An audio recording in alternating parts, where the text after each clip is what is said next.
kabila ng kinaharap na kontrobersya sa Kamara pa rin dapat magsimula ang transparency. Ito ang paniniwala ng Akbayan Party List na isa sa mga rason kung bakit isinusulong na nito ngayon ang pagsasapubliko ng SALN ng lahat ng miyembro ng House of Representatives. Narito ang detalye.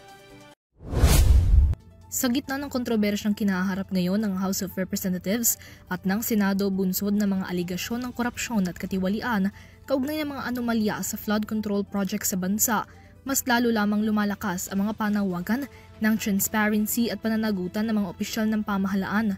Bilang aksyon dito, isinusulong ngayon ng Akbayan Party List ang isang resolusyon na nagtatakda ng pagsasapubliko ng lahat ng ari-arian ng mga mambabatas.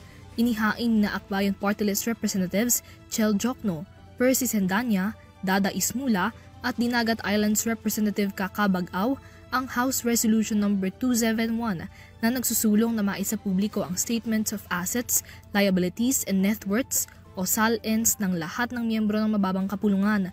Sa ilalim ng Article 11 Section 17 ng 1987 Constitution, lahat ng mga pampublikong opisyal ay kailangang magsumite ng kanilang SALN declaration at na dapat ay bukas ito para sa inspeksyon.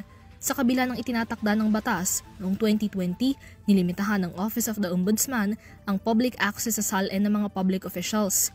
Sa bisa ng Memorandum Circular No. 1 Series of 2020, tanging mga authorized representative, court requester at investigation office na lamang ng Ombudsman ang maaaring ma-access ito para sa layunin ng investigasyon.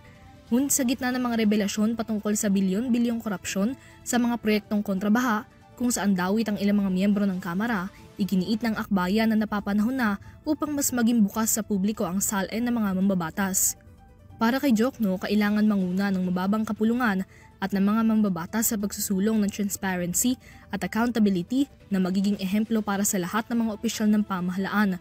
Ang nasabing resolusyon alinsunod din sa naging direktiba ni Pangulong Ferdinand Marcos Jr. sa kanyang 2025 State of the Nation Address na gagawing transparent ang investigasyon sa mga anomalya maging ang proseso ng 2026 budget deliberations. Bukod pa ito sa nakaraang utos ng Pangulo ng pagkakaroon ng lifestyle check sa lahat ng mga opisyal ng pamahalaan. Alinsunod sa resolusyon, pangungunahan ng House Secretary General ang pagsasapubliko ng SALN ng lahat ng miyembro ng Kamara nang iniingatan pa rin ang kanilang personal na impormasyon gaya ng address, pirma, ID at iba pa na maaaring maging banta sa kanilang seguridad. Para sa EuroTV News, Mia Layagin, sumasaludo sa bawat Pilipino.